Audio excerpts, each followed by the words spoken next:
আসসালামু আলাইকুম প্রিয় শিক্ষার্থীবৃন্দ, সকলকে শুভেচ্ছা জানিয়ে শুরু করছি আজকের এই ক্লাসটি। আজকে খুব সংক্ষেপে আমরা বায়োলজির প্রথম অধ্যায়ের কোষের গঠন এই অধ্যায়ের খুব বেসিক 2-3টা বিষয় নিয়ে কথা বলবো। আশা করি সকলে উপকৃত হব। সো চলো যাই, কথা না বাড়িয়ে শুরু করে দিই আজকের ক্লাসটি। তো প্রথমে আমরা উপরে দেখতে পাচ্ছি একটা কোষ দেখতে পাচ্ছি, একটা কোষের ছবি দেখতে পাচ্ছি। এটা একটা কোষের ছবি দেখতে পাচ্ছি। তো আমরা যেটা শিখব সেটা হলো যে প্রোটোপ্লাস্ট। এটা কিন্তু খুবই গুরুত্বপূর্ণ একটি প্রশ্ন, কারণ এবং কনফিউজিং একটি প্রশ্ন অবশ্যই আমি বলবো। কারণ হলো যে প্রোটোপ্লাস্ট এবং প্রোটোপ্লাজম এই শব্দটি খুবই কাছাকাছি হওয়ার কারণে আমরা কিন্তু প্রায়শই এটা ভুল করে থাকি। তো ওই বিষয়টা সম্পর্কে স্বচ্ছ একটি ধারণা দেওয়ার জন্যই এবং এর সাথে আনুষঙ্গিক কিছু বিষয়ের ক্লিয়ার করার জন্যই আমরা এই ক্লাসটি নিচ্ছি। সো প্রোটোপ্লাস্টটা কি? প্রোটোপ্লাস্ট সেটা হলো যে আমরা একটি উদ্ভিদ কোষের ছবি দেখতে পাচ্ছি। এটা একটি উদ্ভিদ কোষ। সো উদ্ভিদ কোষের এই যে আহ, একদম বাইরে একটা আবরণ দেখতে পাচ্ছি, এটা হলো কোষ প্রাচীর। ঠিক তার নিচে হলুদ কালারের যে আবরণ দেখতে পাচ্ছি এটার নাম কোষ ঝিল্লি, এবং কোষ ঝিল্লি দ্বারা আবৃত এই অংশটা, এটাকে বলতে সাইটোপ্লাজম, শুধুমাত্র নিউক্লিয়াস ছাড়া, অর্থাৎ কোষ ঝিল্লি দ্বারা আবৃত সমুদ্র অংশ এক্সেপ্ট নিউক্লিয়াস, অর্থাৎ নিউক্লিয়াস ছাড়া বাকি অংশ হলো সাইটোপ্লাজম, এটা তো নিউক্লিয়াস। তো সেটা আমরা এখানে এই ছবিতে দেখতে পাচ্ছি। তো এখানে প্রোটোপ্লাস্টটা কি তাহলে? তো প্রোটোপ্লাস্ট হলো যে আমরা যদি এই পুরো কোষ প্রাচীরটাকে বাদ দিয়ে দিই, অর্থাৎ একটি উদ্ভিদ কোষ থেকে সম্পূর্ণ কোষ প্রাচীর বাদ দিলে যা থাকে সেটাই হলো কি প্রোটোপ্লাস্ট। তো এটা বোঝার জন্য আমরা এই চিত্রটা ভালো করে দেখতে পারি, দুটো কম্পেয়ার করে দেখতে পারি। সো এখন কিন্তু কোষ প্রাচীর আছে, এখন কোষ প্রাচীর নেই। তো কোষ প্রাচীর যখন থাকবে তখন একরকম, এটি একটি কোষ, উদ্ভিদ কোষ। আর কোষ প্রাচীরকে বাদ দিলে যেটা হবে সেটা হবে একটি প্রোটোপ্লাস্ট। সো আমরা নিশ্চয়ই বুঝতে পারছি প্রোটোপ্লাস্টের সংজ্ঞাটা, এবং এই কনসেপ্টটা ক্লিয়ার হয়েছে আশা করি। তো কিন্তু যদি এরকম হয় যে তাহলে প্রাণী কোষের বেলায় প্রোটোপ্লাস্টটা কোনটা হবে আসলে, সেটা কিন্তু একটা বিষয়। তো আমরা এই চিত্রের মাধ্যমে আরও ক্লিয়ার হতে পারবো সেটা। তো আমরা দেখতে পাচ্ছি এখানে যে এখানে একটি উদ্ভিদ কোষ, শুধুমাত্র কোষ প্রাচীর নেই। তো তার মানে এটাকে আমরা প্রোটোপ্লাস্ট বলতে পারি। আর প্রাণী কোষের বেলায় ওদের তো কোষ প্রাচীর থাকেই না। তো না থাকার কারণে কি এই সম্পূর্ণ কোষটাই একটি প্রোটোপ্লাস্ট।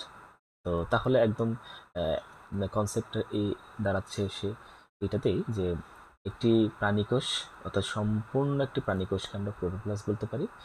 আর উদ্ভিদ কোষের বেলায় কোষ প্রাচীর ছাড়া সমুদয় অংশটাকে আমরা কি বলবো? প্রোটোপ্লাস্ট বলবো। সো এবারে যাই, সামনে এগোই আমরা। সো আমরা এখানে দেখতে পাচ্ছি প্রোটোপ্লাজম। সো প্রোটোপ্লাস্ট কিন্তু হয়ে গেছে, এটা প্রোটোপ্লাস্ট। এখন আমরা কথা বলবো প্রোটোপ্লাজম নিয়ে কথা বলবো। সো এখানে আমরা দেখতে যে এই চিত্রে এবং এই চিত্রের মধ্যে পার্থক্যটা কি? এই চিত্রে আমরা দেখতে পাচ্ছি যে এখানে কোষ ঝিল্লি কিন্তু বিদ্যমান, এই কোষে, উদ্ভিদ কোষ এটি, এটা প্রাণী কোষ, এবং এখানেও কি আছে? কোষ ঝিল্লি বিদ্যমান আছে। কিন্তু এবং সেটাকে বিদ্যমান থাকা অবস্থায় তাকে আমরা বলছি প্রোটোপ্লাস্ট। কিন্তু যখন কোষ ঝিল্লি যখন নেই তখন আমরা কি বলছি? তখন সেই সমুদয় অংশটাকে আমরা প্রোটোপ্লাজম বলছি। এখানেও আছে একইভাবে, এটা উদ্ভিদ কোষের বেলায় কোষ প্রাচীরও নেই, কোষ ঝিল্লিও নেই, এই দুইটা ছাড়া বাকি অংশটাকে আমরা বলছি প্রোটোপ্লাজম। আর প্রাণী কোষের বেলায় কোষ ঝিল্লি ছাড়া বাকি অংশকে বলতেছি প্রোটোপ্লাজম। আশা করি বুঝতে পেরেছো। এবার আসো পরবর্তী অংশে চলে যাচ্ছি। তাহলে সাইটোপ্লাজম কোনটা, সেটা তো আমাদের জানা দরকার। তো সাইটোপ্লাজম কোনটা? তো এই চিত্রের মধ্যে আমরা সহজেই কিন্তু এই বিষয়টা ক্লিয়ার হতে পারবো। সাইটোপ্লাজম, তো এই চিত্রে আমরা কি দেখতে পাচ্ছি যে এই চিত্র এবং এই আগের চিত্রের মধ্যে কি পার্থক্য? তোমরা নিশ্চয়ই খেয়াল করছো দুটোর মধ্যে একটা সূক্ষ্ম পার্থক্য রয়েছে। সূক্ষ্ম না, বেশ ভালো একটা পার্থক্য রয়েছে, খুব গুরুত্বপূর্ণ একটা পার্থক্য। এই চিত্রটা একটু দেখো ভালো করে, কিছু একটা মিসিং আছে আর এখানে কিছু একটা আছে। একইভাবে এখানে কিছু একটা আছে আর এখানে কিছু একটা মিসিং আছে। তো মিসিং জিনিসটা কি? সেটাই হলো মিসিং জিনিসটা, ওইটা বাদ দিলে যা থাকবে সেটা হলো সাইটোপ্লাজম। দ্যাটস মিন এই যে নিউক্লিয়াস। সো নিউক্লিয়াস, এখানে নিউক্লিয়াস, এখানে নিউক্লিয়াস, এই নিউক্লিয়াস অর্থাৎ প্রোটোপ্লাজম থেকে নিউক্লিয়াসকে বাদ দিলে যা থাকে তার নাম হলো সাইটোপ্লাজম। আবার বলছি, প্রোটোপ্লাজম থেকে এই সম্পূর্ণ হলো প্রোটোপ্লাজম, এখান থেকে এই নিউক্লিয়াসটাকে যদি আমরা মাইনাস করে দিই তাহলে কি থাকবে, যা থাকবে সেটার নাম হলো কি সাইটোপ্লাজম। এবং আমরা জানি সাইটোপ্লাজমের মধ্যে বিভিন্ন ধরনের কোষীয় অঙ্গাণু বিদ্যমান থাকে, যেমন এখানে যে মাইটোকন্ড্রিয়া দেখা যাচ্ছে, এখানে দেখা যাচ্ছে গোলগি বডি, এগুলো রাইবোজোম সম্ভবত এগুলো রয়েছে আর কি। তো এখন যদি আমি এই সাইটোপ্লাজম থেকে সম্পূর্ণ অর্থাৎ যত কোষীয় অঙ্গাণু রয়েছে সেগুলোকে যদি বাদ দিয়ে দিই তাহলে যা থাকবে সেটার নাম হলো সাইটোসল। কি বল হবে, সাইটোসল বলা হবে। সো এই হলো ব্যাপার। তো এখন আমরা শুরু থেকে কিন্তু আবারও তোমাদেরকে একবার রিভিউ করে দিচ্ছি। প্রথমে প্রোটোপ্লাস্ট কাকে বলা হয় সেটা নিয়ে আমরা কথা বলবো। এখানে একটা উদ্ভিদ কোষ দেখা যাচ্ছে, যেটা এই নীল অংশটা হলো, আকাশি নীল অংশটা হলো কোষ প্রাচীর। সো পরিস্থিতিতে এই কোষ প্রাচীর ছাড়া সমুদয় কোষটাকেই বলা হচ্ছে প্রোটোপ্লাস্ট এই উদ্ভিদ কোষের বেলায়। আর প্রাণী কোষের বেলায় সম্পূর্ণ প্রাণী কোষটা একটি প্রোটোপ্লাস্ট। তো আমরা এই দুটো কম্পেয়ার করে দেখতে পাচ্ছি, এখানে উদ্ভিদ কোষ, এটা প্রাণী কোষ।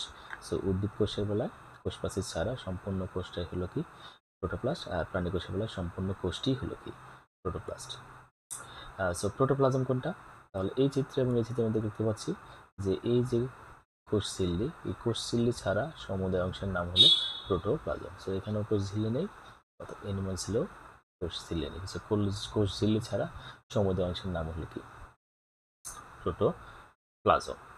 সো এবার প্রোটোপ্লাজম থেকে আমরা চলে যাচ্ছিল সাইটোপ্লাজম। সো এই দুইটার মধ্যে পার্থক্য কি, যদি প্রোটোপ্লাজম থেকে যদি নিউক্লিয়াসটাকে বাদ দিয়ে দিই, এই যে এখানে নিউক্লিয়াস নেই, নিউক্লিয়াসকে বাদ দিয়ে যা থাকে তার নাম হলো সাইটোপ্লাজম। এবার আসি সাইটোসল কোনটা, এই সাইটোপ্লাজম থেকে যদি কোষীয় অঙ্গাণুগুলোকে আবার বাদ দিয়ে দিই তাহলে যা থাকে তাই হলো সাইটোসল। তো আশা করি এই ভিডিও থেকে সকলেই খুব উপকৃত হবে এবং তোমাদের বেসিক আরও স্ট্রং হবে এবং তোমরা সামনের দিকে আরও এগিয়ে দেবে। এই বলে আজকের এই ভিডিওটা আমি এখানে শেষ করতে চাচ্ছি। ততক্ষণ পর্যন্ত সকলকে শুভেচ্ছা জানিয়ে শেষ করছি। আল্লাহ হাফেজ, আসসালামু আলাইকুম।